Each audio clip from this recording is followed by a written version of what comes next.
गोस्वामी जी महाराज पूर्व प्रसंग में वर्णन किए। श्री भरतलाल जी महाराज माता श्री कौशल्या जी की आज्ञा को शिरोधार्य करके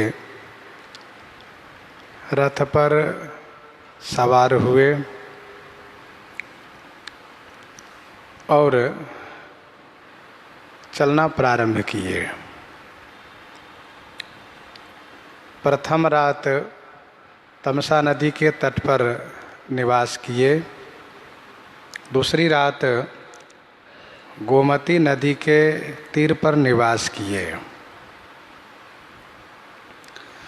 पय आहार फल असन एक, निश भोजन एक लोग, करत राम हित नेम व्रत, परिहरि भूषण भोग। पय आहार फल असन एक,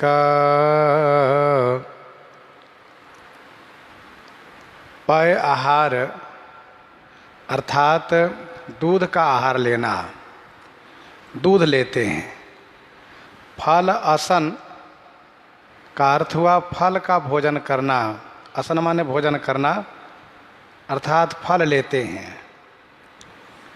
निशी भोजन एक लोग, कुछ लोग निशी माने रात्रि में भोजन लेते हैं, अन्न का भोजन लेते हैं।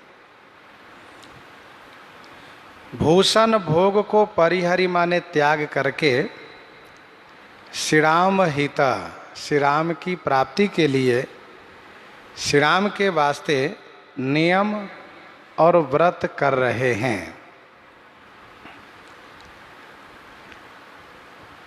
कुछ लोग दूध पर रहते हैं, कुछ लोग फल पर रहते हैं और कुछ लोग रात्रि में एक बार भोजन करके रहते हैं।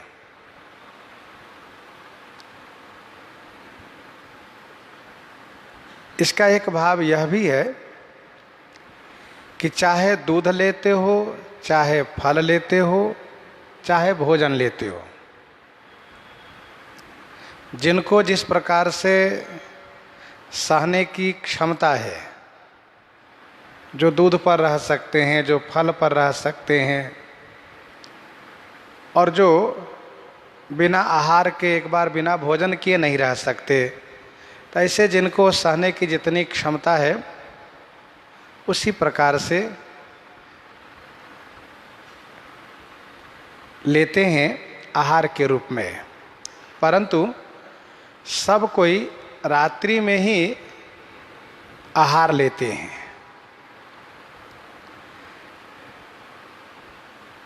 लगभग 8 बजे के बाद रात्रि में ही सब आहार लेते हैं, यह सोच करके कि अब तक श्री राम जी कुछ न कुछ आहार जरूर ले लिए होंगे, तब लेते हैं। ऐसा नहीं कि दूध पीने वाले हमेशा जब देखो तो दूध ही पीते हो, फल खाने वाले जब चाहे तब फल खाते हो, सो बात नहीं है। सब कोई रात्रि में एक बार आहार लेते हैं जिससे शरीर बना रहे, इसीलिए। भूषण भोग अर्थात कोई श्रृंगार नहीं करते, और भोग माने जो भोग्य पदार्थ है, अष्टभोग जिसे कहते हैं, खाने पहनने की जो भी वस्तुएं हैं उन सब को परित्याग करके श्री राम की प्राप्ति के लिए नियम और व्रत कर रहे हैं। राम दरस हित नेम व्रत लगे करन नर नारी। गोस्वामी जी ने पहले ही लिखा है, राम दरस हित नेम व्रत लगे करन नर नारी, मनोह कोक कोकी कमल दीन विहीन तामारी।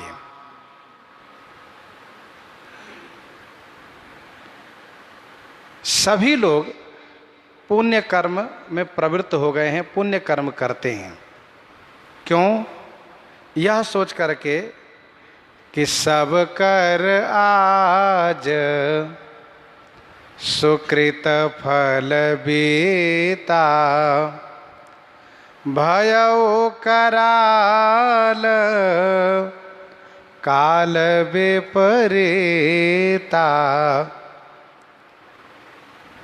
बड़ भागी बन अवध अभागी, जो रघुवंश तिलक तुम त्यागी। श्री राम जी बिछुड़ गए हैं, ये पाप का परिणाम है। पुण्य समाप्त होने से श्री राम जी हमसे दूर हो गए हैं। हमें पुनः श्री राम प्राप्त हो जाएं, इसलिए पुण्य अर्जन करते हैं, क्योंकि यह संघट तब होई जब पुण्य पुराकृत भूरी। सभी लोग शरीर की रक्षा हेतु केवल एक बार आहार के रूप में जिसको जो अनुकूल पड़ता है वह लेते हैं।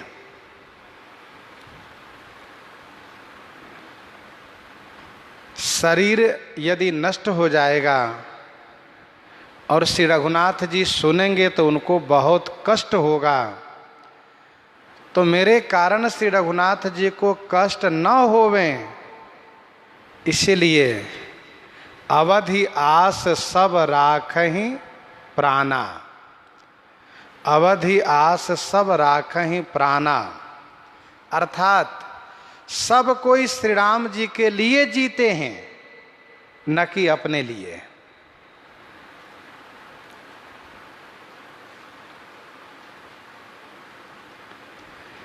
एक कथा गुरुदेव भगवान सुनाया करते थे। श्री किशोरी राधा जी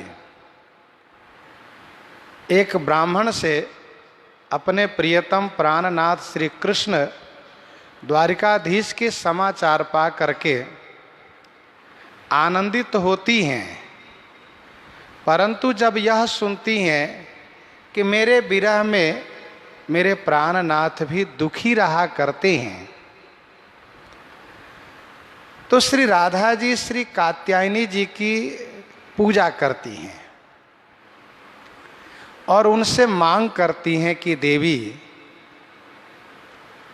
मेरा शरीर छूट जाए। तो श्री कात्यायनी जी प्रकट होकर कहती हैं कि आप दुखी हैं, आप उनके विरह में दुखी हैं, इसलिए आपके प्राणनाथ भी आपके विरह में दुखी हैं। जब आपके प्राणनाथ सुनेंगे कि श्री राधा जी का शरीर छूट गया है, तब उनके ऊपर क्या बीतेगा। तो श्री राधा जी श्री कात्यायनी जी से कहती हैं कि बस बस अब रहने दीजिए, मुझे कोई वरदान कोई आशीर्वाद नहीं चाहिए, जैसा चल रहा है चलने दीजिए। इसका अभिप्राय यह है कि भक्त भगवान के लिए जीते हैं। करत राम हित नेम व्रत परिहरि भूषण भोग, सई तीर बसी चले बिहाने, श्रृंग बेरपुर सब नियराने,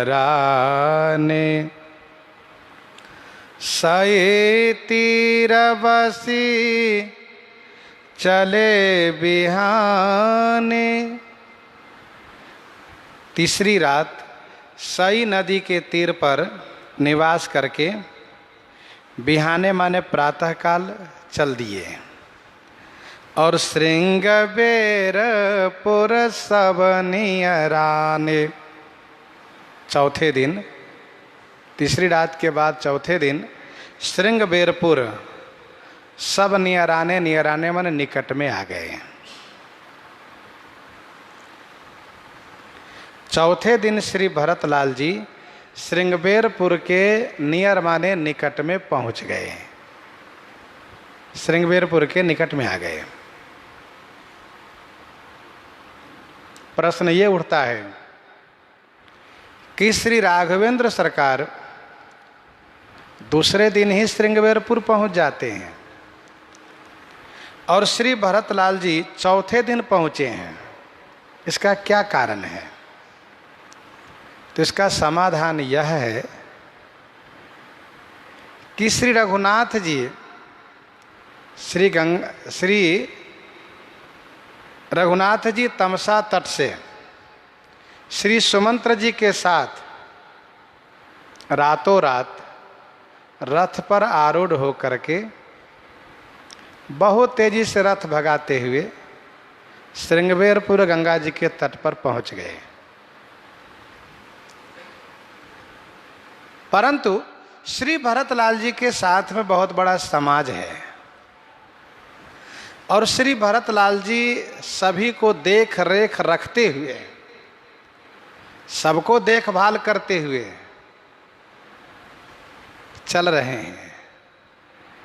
इसीलिए तमसा तट पर प्रथम रात, गोमती तट पर दूसरी रात, सई नदी के तट पर तीसरी रात निवास किए और चौथे दिन श्रृंगबेरपुर के पास पहुंच गए। श्री भरतलाल जी पूरे समाज को लेकर के चल रहे हैं, इसलिए इनको समय लग रहा है।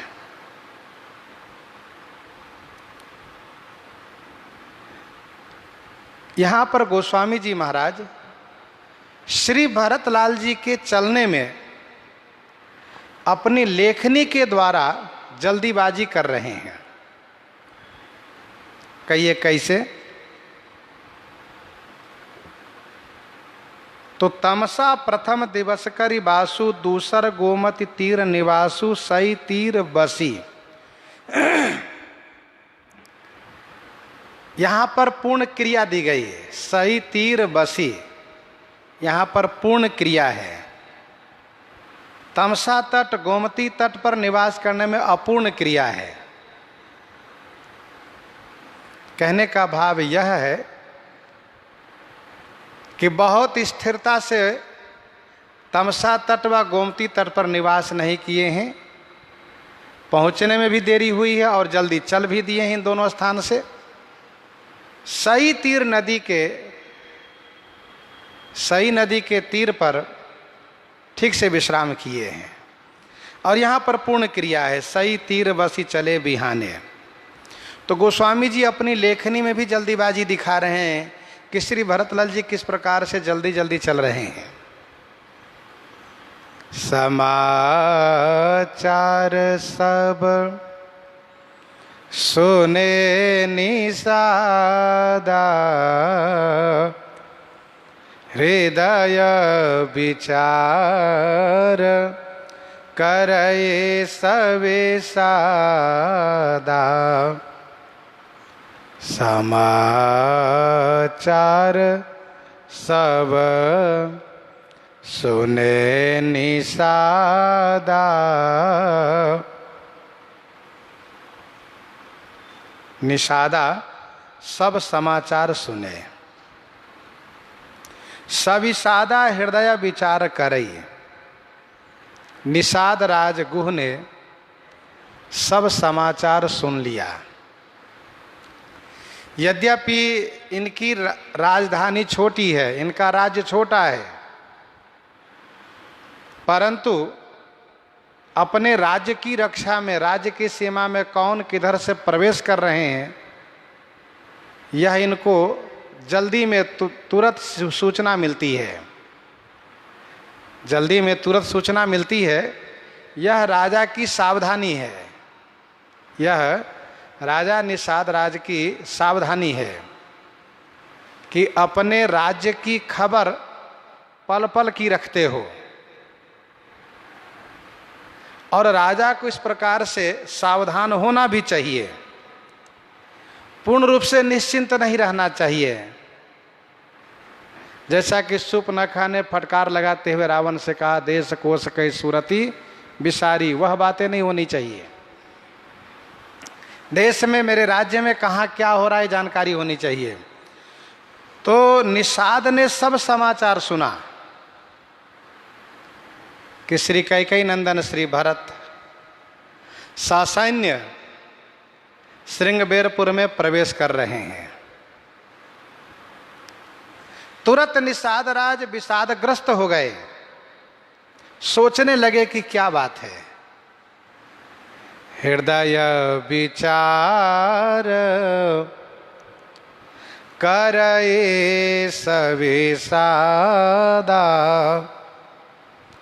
विषादग्रस्त होकर के हृदय से विचार करने लगे कि श्री भरत ससैन्य श्रृंगबेरपुर की सीमा में क्यों प्रवेश कर रहे हैं, इधर क्यों आ रहे हैं। गोस्वामी श्री तुलसीदास जी ने कहा कि निषाद विषादग्रस्त हैं, इसीलिए इनका विचार बहुत बढ़िया नहीं माना जा सकता। विषादग्रस्त व्यक्ति का विचार बहुत स्थिर नहीं रह सकता है और बहुत बढ़िया विचार भी नहीं कहा जा सकता उनका। फिर भी हम सुने, आप सुने कि श्री निषाद राज श्री भरत के आगमन पर क्या सोच रहे हैं। कारण कवन भरत बन जाहि, कारण कवन भरत बन जाहि, है कछु कपट भाव मन माही, है कछु कपट भाव मन माही। कारण कवन भरत बन जाहि, क्या कारण है कि श्री भरत बन को जा रहे हैं। कवन कारण, क्या कारण है कि श्री भरत वन की ओर प्रस्थान किए हैं। अच्छा, तो मनमाही कछु कपट भाव है, इनके मन में कुछ कपट भाव अवश्य है। क्यों? आप इस तरह से श्री भरत के संदर्भ में क्यों सोच रहे हैं कि श्री भरत के मन में कपट भाव है?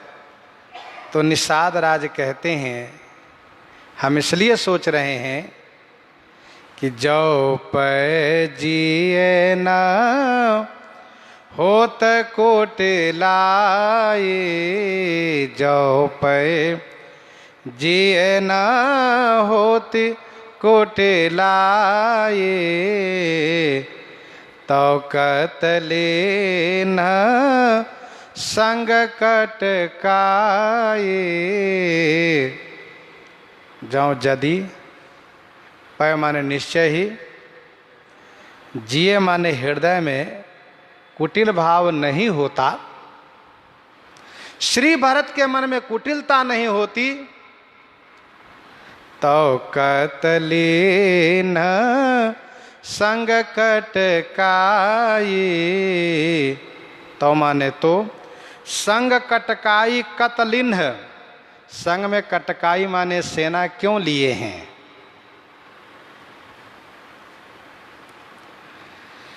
जौ पै जियन होती कुटिलाई, तौ कतलिन्ह संग कुट कटकाई। श्री भरत राजा हैं, उनके साथ में सुरक्षा होनी चाहिए। तो निषाद राज कहते हैं सुरक्षा का मतलब अंगरक्षक होना चाहिए। एक छोटी सी सैन्य टुकड़ी होती उनकी सुरक्षा के लिए, न कि हैदल गैदल रथदल पैदल चतुरंगनी सेना होनी चाहिए। इसका मतलब यह है कि कहीं न कहीं उन्होंने आक्रमण करने के लिए, हमला करने के लिए सोचा है। और फिर इधर वे किन पर हमला करेंगे, किनको मारने के लिए आएंगे। उनके मन में कुटिलता अवश्य है, और यदि कुटिलता न होती तो संग में इतनी बड़ी फौज नहीं लेते, सेना नहीं लेते। जानहि सानुज राम हिमारी, करऊं अकंटक राज सुखारी। अच्छा, तो अब हमें बात समझ में आई है क्या? कहा जानहि सानुज राम ही मारी। जानहि माने ऐसा उन्होंने समझा है, ऐसा वे समझते हैं कि सानुज राम ही मारी, अकंटक राज सुखारी अकंटक राज करूं। उन्होंने ऐसा समझा है कि सानुज श्री राम को मार करके मैं सुखपूर्वक निष्कंटक राज्य करूंगा। जानहि माने ऐसा वे जानते हैं, समझते हैं। सानुज अर्थात लक्ष्मण जी के सहित श्री राम को मार करके निष्कंटक होकर के सुखपूर्वक राज्य करूं, क्योंकि मेरी माता ने उनको वनवास तो दिया है, पर 14 वर्ष के लिए ही तो दिया है। 14 वर्ष के बाद वे आएंगे तो फिर मुझे राज्य पद से हटा देंगे और मुझे मरवा डालेंगे। इसीलिए उनको यह मौका मैं नहीं दूं, क्योंकि 14 वर्ष में वे एक सैन्य दल संगठित करेंगे, एक समाज संगठित करेंगे, उन तमाम राजाओं से मिल करके और अयोध्या जी पर हमला कराने की योजना बनाएंगे। तो क्यों ना हम पहले ही उनको हम समाप्त कर दें, क्यों ना हम पहले उनको समाप्त कर दें और निष्कंटक हो जाए। अर्थात निषाद राज के विचार में श्री भरत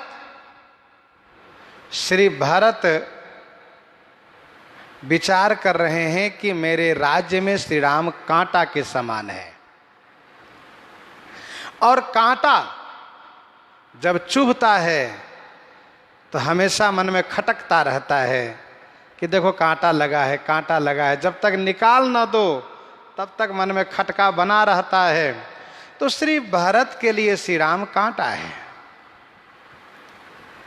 वैसे भी नीति कहती है रिपुरिन रंचन राघव काऊ, रिपुरिन रंचन राघव काऊ।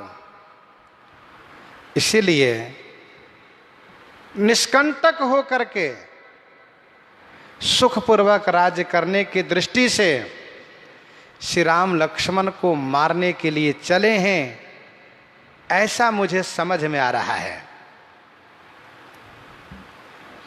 लेकिन श्री भरत ने अच्छा नहीं किया। निषाद राज सोचते हैं कि श्री भरत ने अच्छा नहीं किया। क्यों? क्योंकि भरत न राज नीति और आनी, भरत न राज नीति और आनी, तब कलंक अब जीवन हानि, भरत न राजनीति और आनी, भरतन राजनीति और आनी, तब कलंक अब जीवन हानि। भरत ने राजनीति हृदय में नहीं लाई, भरत ने राजनीति हृदय में नहीं लाई। तब कलंक, तब तो कलंक ही था, लेकिन अब जीवन की हानि हो जाएगी। श्री भरत को चाहिए था कि राजनीति हृदय में लाते, पर उन्होंने राजनीति हृदय में नहीं लाई। उत्तम राजनीति यह थी क्या कि भले ही पिता श्री दशरथ जी महाराज वचनबद्ध होने के कारण, वचन में बंधे हुए होने के कारण श्री कैकेयी को वरदान दे दिए। लेकिन श्री भरत राज नहीं लेते, यह उत्तम राजनीति थी। कि श्री भरत राज नहीं लेते, यह उत्तम राजनीति थी। वे विचार करते कि जेठ स्वामी सेवक लघु भाई, यह दिन कर कुल रीति सुहाई। और मेरे पिताजी ने भी ये कहा है, मैं बड़ छोट विचार जिए करत रहो निरपनीति। इस राजनीति को हृदय में लाते उत्तम राजनीति ये थी कि राज नहीं लेते, उत्तम राजनीति थी। और उन्होंने राजनीति हृदय में नहीं लाई। मध्यम राजनीति ये थी कि वे राज ले लेते, राज्य करते, और इस प्रकार से श्री राम को मारने के लिए वन में प्रस्थान नहीं करते। ये मध्यम राजनीति थी। राज ले लेने पर उनको कलंक तो था ही कि श्री भरत वंश परंपरा के विरुद्ध उनकी माता श्री कैकेयी के वरदान मांगने पर श्री भरत राजा बन गए। तो श्री भरत को कलंक तो था, फिर भी मध्यम राजनीति ये थी कि वे राज्य करते, श्री राम को मारने के लिए आगे नहीं बढ़ते, वन में नहीं जाते। पर ऐसा उन्होंने नहीं किया। कनिष्ठ राजनीति यह थी कि राज ले लेते, श्री राम जी के आने पर जैसा होता वैसा देखा जाता, पर उस कनिष्ठ राजनीति को भी हृदय में नहीं लाए। मध्यम राजनीति, कनिष्ठ राजनीति में कलंक ही लगता, लेकिन अब तो जीवन की हानि हो जाएगी। श्री राम लक्ष्मण को मारने के लिए चले हैं, लेकिन मार नहीं पाएंगे। क्यों? क्योंकि सकल सुरासुर जुरहि जुझारा, सकल सुरासुर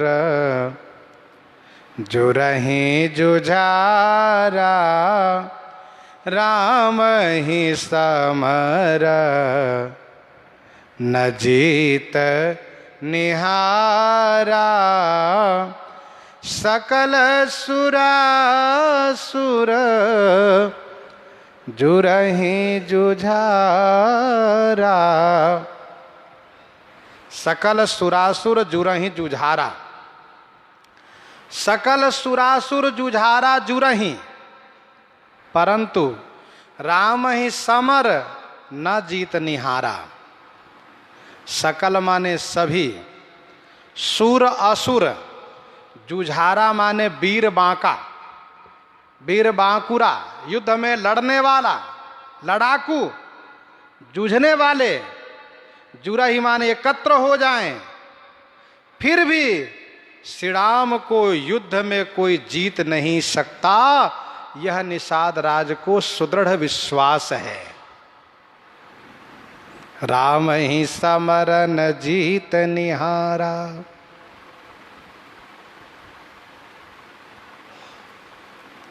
सकल सुरासुर जुरहि जुझारा, क्योंकि राम ब्रह्म परमार्थ रूपा, अविगत अलख अनादि अनुपा। श्री राम ब्रह्म है, कोई उनके सामने ठहर नहीं सकते। दुनिया के कोई वीर एकत्र हो जाए, पूरे ब्रह्मांड के सभी योद्धा इकट्ठे हो जाएं, फिर भी श्री राम को नहीं जीत सकते। लक्ष्मण जी के सामने नहीं ठहर सकते। जगमहु सखा निशाचर जेते, जगमहु सखा निशाचर जेते, लक्ष्मण हनई निमिष महु तेते। जगमहु सखा निशाचर जेते, लक्ष्मण हनई निमिष मह तेते। जौ सहाय कर शंकर आई, तो मारो रन राम दोहाई। अति सरोस माखे लखना लख सुनि सपथ प्रमाण सभय लोक सब लोकपति चाहत भवरी भगान जग भय मगन गगन भय बानी लखन बाहुबल विपुल बखानी। लक्ष्मण जी के सामने कोई ठहर नहीं सकते। शंकर सहस विष्णु अज तो ही सकहि न राखी राम कर द्रोही।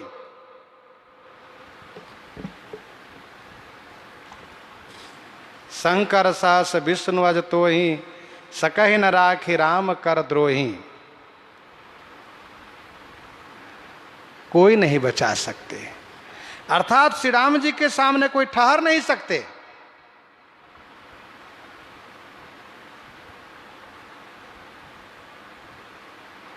सकल सुरासुर जुरहि जुझारा राम ही समरन जीत निहारा। नहीं जीत सकते। श्रीमद् वाल्मीकि रामायण सुंदरकांड के 51 सर्ग में आप पढ़ सकते हैं, श्री हनुमान जी महाराज रावण से कहते हैं सभी योद्धा इकट्ठे हो जाएं, फिर भी श्री राम जी से विजयी नहीं हो सकते। विजयी नहीं हो सकते, श्री राम को नहीं जीत सकते। 43-44 श्लोक में वर्णन है, सबका नाम उन्होंने गिनाया है। का आचरज भरत अस करहि नहीं बिसबेली अमिये फल फरहि। का आचरज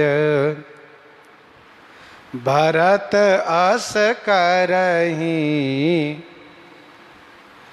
भरत अस करहि का आचरज। निषाद राज कहते हैं श्री भरत जो ऐसा कर रहे हैं, श्री राम को मारने के लिए चले हैं, इसमें क्या आश्चर्य है।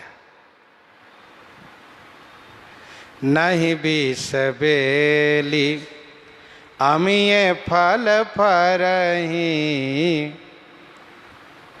बिसबेली अमिये फल नहीं फरहि। बिसबेली माने विष की लता में, जहर की लता में अमृत फल नहीं फलता है।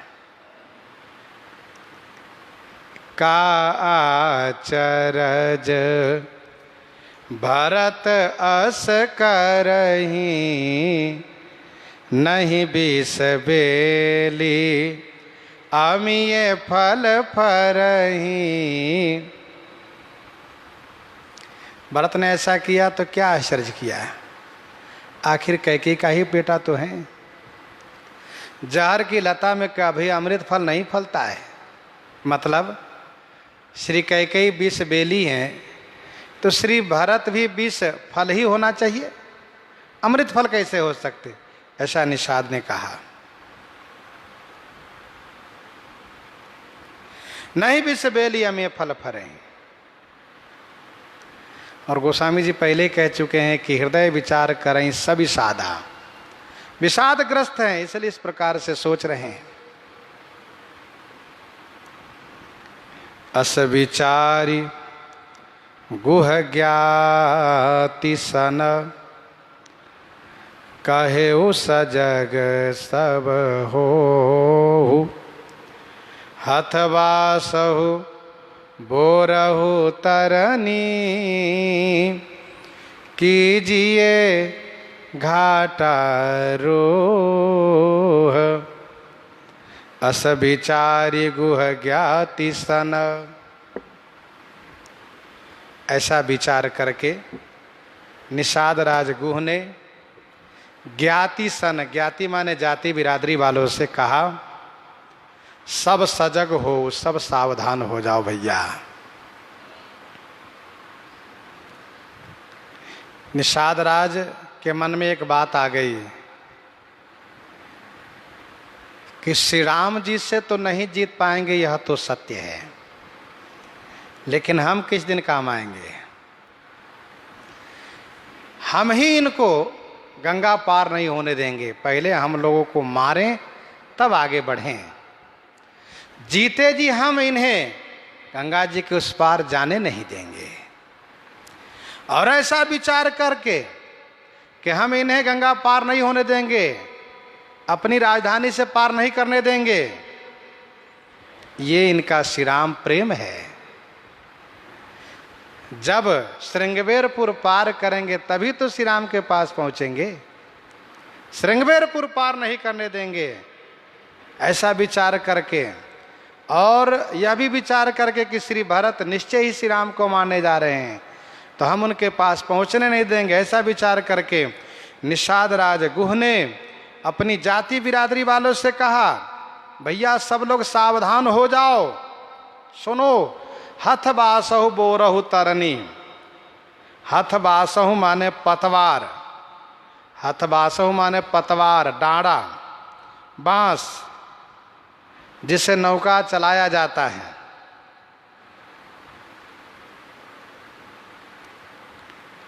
हथ बासहु माने वह बांस, वह पतवार, वह डांडा जिससे नौका को संचालित किया जाता है, चलाया जाता है।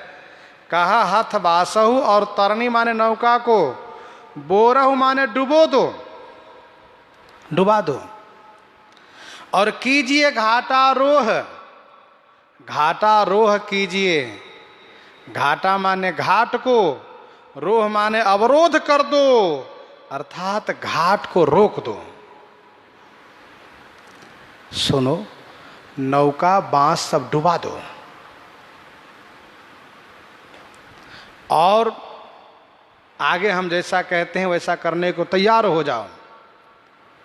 हम लोगों के पास एक बड़ा बल है कि नदी पार हम गंगा पार नहीं होने देंगे। और देखो, कहीं ऐसा न हो कि हम लोग सोचते रहें, विचारते रहें, लड़ने के लिए सामने जाएं और हम लोगों को घेर कर बंदी बना के हमारी नौका से पार हो जाएं। तो हमारे श्री रघुनाथ जी सोचेंगे कि देखो, मेरा मित्र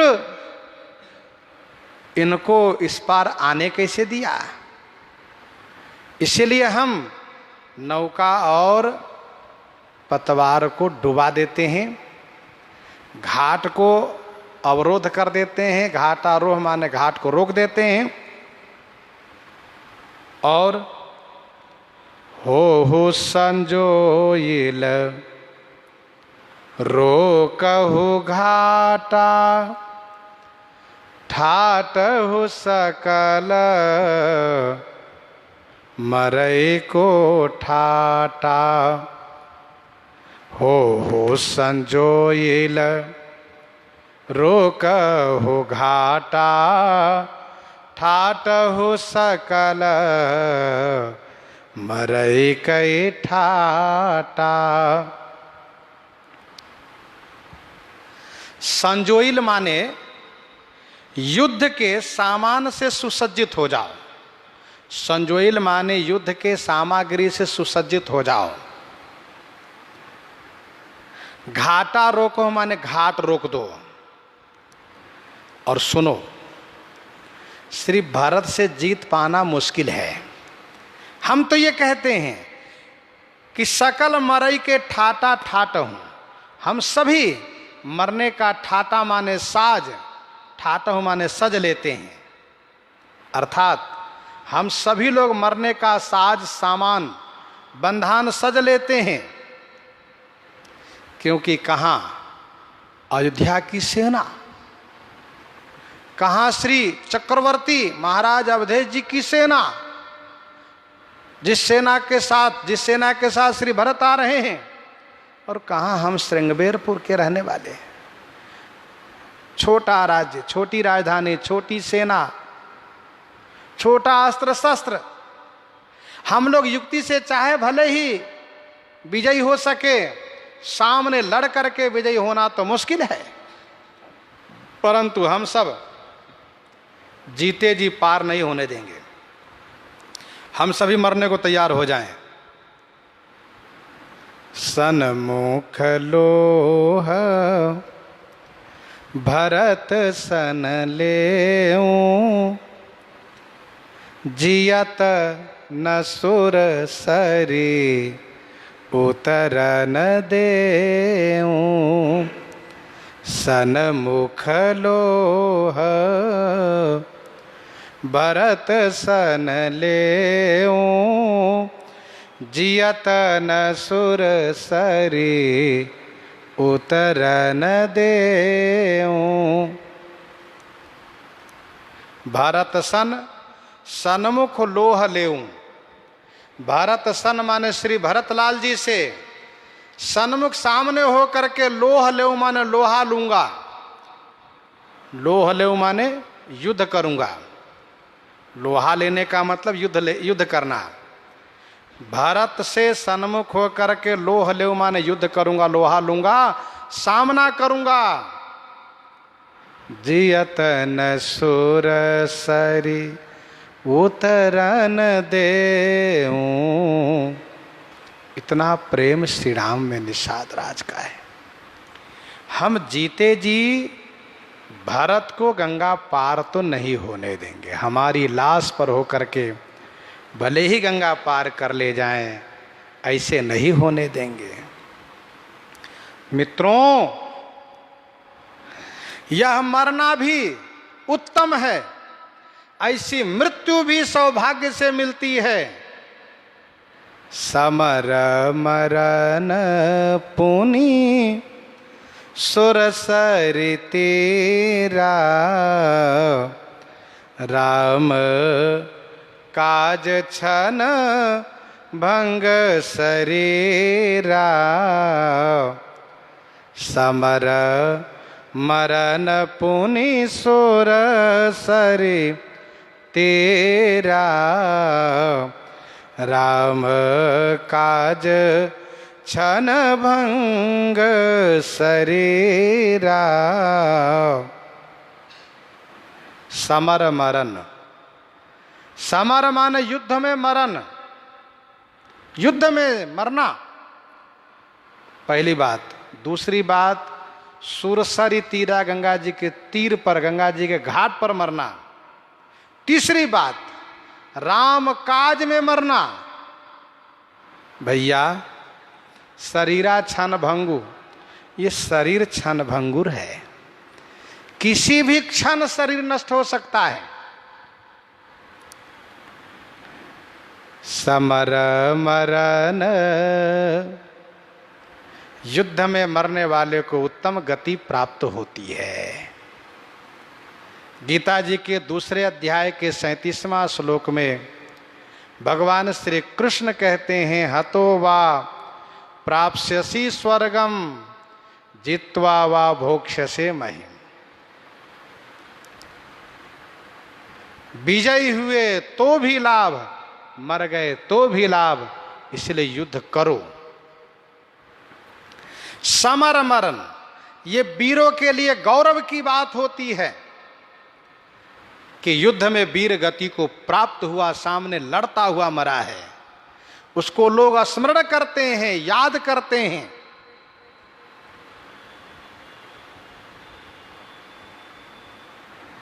और दूसरा, गंगा जी के तट पर मरना। गंगायाम त्यजतो देहम भूयो जन्म न विद्यते। गंगायाम त्यजतो देहम भूयो जन्म न विद्यते। गंगा जी के किनारे मरने पर पुनर्जन्म नहीं होता है। गंग सकल मुद मंगल मूला, सब सुख करनी हरनी सब सूला। तीसरा लाभ, श्री राम जी के कार्य के लिए मरना। श्री राम जी के काम के लिए मरना, ये तो गौरव की बात होती है। श्री राम जी के लिए जो शहीद हो गए, अपना प्राण न्यौछावर कर दिए, वह स्मरणीय हो जाते हैं। कह अंगद विचारी मन माही, धन्य जटायु सम को नाही। कह अंगद विचारी मन माही, धन्य जटायु सम को नाही। क्यों? क्योंकि राम काज कारण तनु त्यागी, हरिपुर गयो परम बड़ भागी।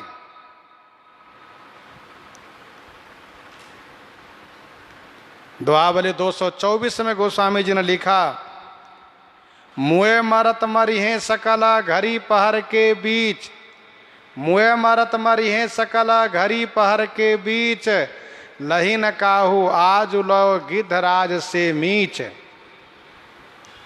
श्री राम कार्य, राम काज कारण तनु त्यागी। गीतावली अरण्य कांड 13 पद में श्री जटायु जी कहते हैं, प्रभु माना कि आप मुझे जीवन दान देने को तैयार हैं, मुझे स्वस्थ कर देंगे, सुंदर शरीर भी दे देंगे, लेकिन ऐसी मृत्यु मुझे पुनः नहीं मिल पाएगी। तुलसी प्रभु झूठे जीवन लगी, समय न धोखा लई हो। तुलसी प्रभु झूठे जीवन लगी, समय न धोखा लई हो। जाको नाम मरत मुन दुर्लभ, तुम्हें कहाँ फिर पई हो।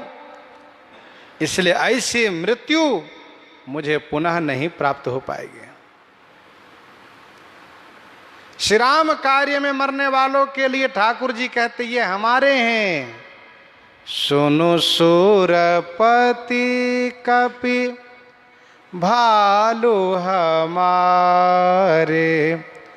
सुनो सुरपति कपि भालू हमारे, परे भूमि रजनीश्वर मारे। हमारे और श्री रघुनाथ जी जिनको हमारे कहते हो, ये उसके लिए सौभाग्य की बात है। क्षणभंगु शरीरा, यह शरीर क्षणभंगुर है। दुर्लभ हो मानुषो देहो, देही नाम क्षणभंगुर। ये मानव देह क्षणभंगुर है। अगला क्षण रहे या न रहे इसकी कोई गारंटी नहीं, कोई निश्चय नहीं। अगला सांस हम ले भी पाएंगे कि नहीं इसका कोई पक्का निश्चय नहीं है। कुछ भी निश्चय नहीं कहा जा सकता, किसी भी क्षण मृत्यु हो जाती है। दुर्लभ हो मानुषो देहो, देही नाम क्षणभंगुरा। तो भैया युद्ध में मरना, गंगा जी के तट पर मरना, श्री राम जी के कार्य के लिए मरना, तीसरा लाभ। चौथा लाभ, भरत भाई निरप मैं जननी चू, बड़े भाग अस पाइए मीचू। निषाद राज को यह निश्चय है कि हम विजयी नहीं हो सकते, हम जरूर मारे जाएंगे, इसलिए मरने में फायदा दिखा रहे हैं, लाभ दिखा रहे हैं। यदि विजयी होने की आशा होती, यदि किसी प्रकार से मन में यह निश्चय होता है कि हम विजयी हो जाएंगे, हम श्री भरत के सेना पर विजयी हो जाएंगे, तो फिर विजयी होने का लाभ दिखाते जरूर। पर यहां मरना निश्चय है, इसलिए मरण का लाभ दिखा रहे हैं। चौथा लाभ है भरत भाई। भरत किनका भाई? श्री राम जी के भाई। बड़े लोगों के हाथ से मरना भी एक सौभाग्य की बात होती है। महाभारत में इन सब विषय पर चर्चा है। भरत भाई, नृप माने राजा, और मैं जन नीचू, मैं नीच जन, हम सब नीच प्राणी। बड़े भाग अस पाई मीचू। ये तो बहुत बड़ा सौभाग्य है कि ऐसी मृत्यु हम लोगों को मिल गई घर बैठे ही। हाँ भैया, घर बैठे ऐसे मृत्यु मिल गई, इसलिए उत्साहित हो जाओ, खुश रहो। देखो क्या बढ़िया बात है। मरना तो निश्चय है ही, लेकिन कुछ ऐसा काम करो कि मरने पर खेद न हो, मरने की इस प्रकार से तैयारी हो कि हमें उसका पछतावा न हो। भरत भाई नृपमय जन नीचू, बड़े भाग अस पाइए मीचू।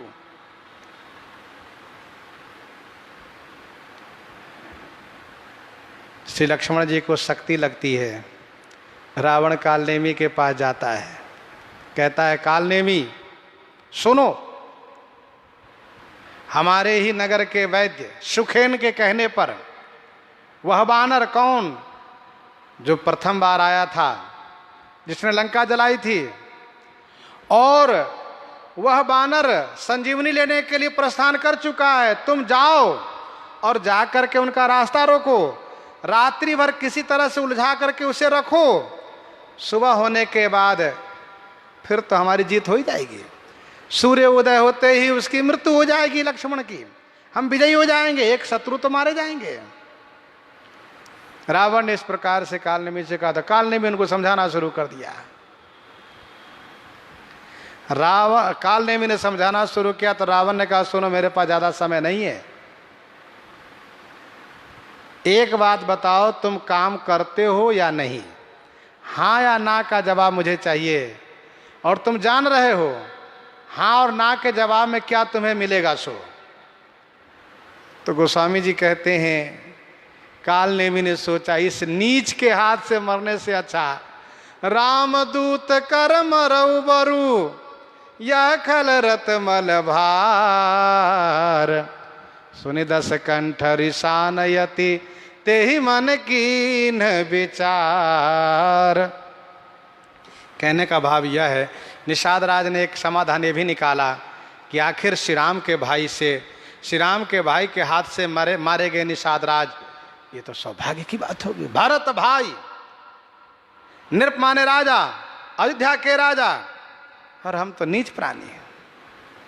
तो जैसे कालनेमी ने सोचा रावण के हाथ से मरने से अच्छा श्री रामदूत के हाथ से मरूं तो मेरा कल्याण होगा, इस पापी के हाथ से मरने पर तो दुर्गति ही होगी। निषाद राज कहते हैं, बड़े भाग अस्पाये मीछू स्वामी काज करिहूँ रन रारी, जस धवली हूँ भुवन दस चारी, स्वामी काज करिहूँ रन रारी। स्वामी काज, स्वामी के काम के लिए रण रारी करिहूँ, रण युद्ध में, रारी माने टकरार, युद्ध लड़ाई, करिहूँ माने करोगे, वाह हम करेंगे। तो 10 चारी भुवन जस धवली हूँ, 14 भुवन में हमारे जस उज्जवल होंगे, तुम्हारे जस उज्जवल होंगे। स्वामी काज करिहूँ रन रारी, स्वामी के काम के लिए युद्ध में हम लोग युद्ध करेंगे तो 14 भुवन में उज्जवल जस प्रकाशित होगा। भुवन 10 चारी माने 14 भुवन में जस धवली हूँ, अर्थात धवल माने उज्जवल जस प्रकाशित होगा, बड़ा नाम होगा। क्योंकि परहित लागी तजय जो देहि, संतत संत प्रशंसहिते ही, परहित लागी तजय जो देहि, संतत संत प्रशंसहिते ही। निषाद राज सबको बड़े उत्साहित कर रहे हैं, स्वयं बड़े उत्साहित हैं। हम लोग प्रसंग को यहीं पर हृदयांगम करते हैं। आइए श्रवण करते हैं श्री विनय पत्रिका से।